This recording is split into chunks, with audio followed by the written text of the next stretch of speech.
Mob violence আপনার কাছে একটু জিজ্ঞেস করে আগের থেকে কমছে কি কমে, মানে একটু ন্যাক মারতে দেখায় চারজন এসে যাইতেছে তারা চাওয়াতে দিয়ে মারা যাবে, হয়তো সামনাসামনি পাইলে হয়তো কমই দিয়ে দিত। যে বেশি ভালনারেবল তারা একটু বেশি প্রোটেকশন দেওয়া হয়, যে একটু কম ভালনারেবল তারা একটু কম প্রোটেকশন দেওয়া হয়। যেমন আপনার আল্লাহ দিলে কেউ ভালনারেবল না, আপনার কোনো প্রোটেকশনের দরকার নেই।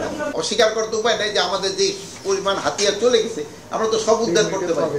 সতর্কতা তো সরকার তো সবকিছু ব্যাপারে সতর্ক থাকতে হয়।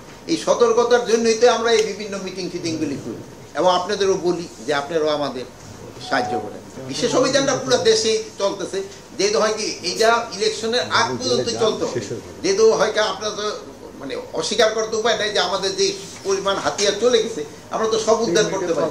এইগুলো উদ্ধার করার জন্য তো আমাদের চেষ্টা সবসময় জারি আছে, চেষ্টা করতে হয়।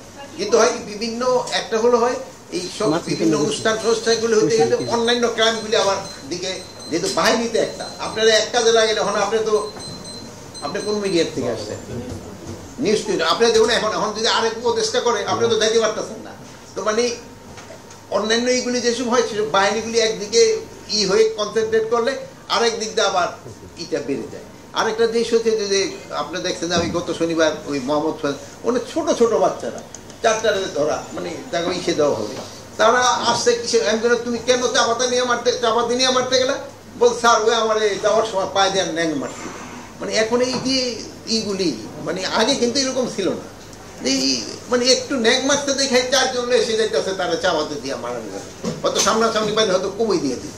মানে এইগুলির ক্ষেত্রে আমাদের জনগণেরও সচেতনতা বাড়াইতে হবে, আর মা বাবা আত্মীয় স্বজন তাদের বুঝাতে হবে এইগুলি যেন না।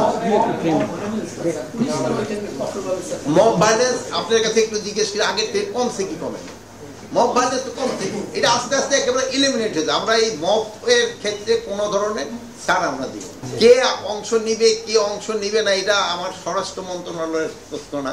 আমার হলো নির্বাচন যেসব হবে, যেসব আইন শৃঙ্খলা পরিস্থিতি যেন ভালো থাকে এই জন্য আমরা সব ধরনের প্রস্তুতি নিচ্ছি। এর আগে আমরা বলছি যে আমরা কিন্তু ট্রেনিংও করাচ্ছি এবং সরকারের একটাই হলো যে তারাও কিন্তু একটু এই ফোর্সের সংখ্যা বাড়ানোর জন্য কিন্তু একটা দিয়ে দিচ্ছে, স্যাংশন দিয়ে দিচ্ছে, সমান এই প্রোটেকশন দিচ্ছি। এই জন্য যে বেশি ভালনারেবল তারা একটু বেশি প্রোটেকশন দেওয়া হয়, যে একটু কম ভালনারেবল তারা একটু কম প্রোটেকশন দেওয়া হয়। যেমন আপনার আল্লাহ দিলে কেউ ভালনারেবল না, আপনার কোনো প্রোটেকশনের দরকার নেই। এটা তো বিভিন্ন এজেন্সি আছে, প্লাস আপনারও কোন যে এই এলাকাটা ভালনারেবল, আপনাকে থেকে এই ইনফরমেশন পাবেন। ভালো থাকেন, দোয়া আল্লাহ।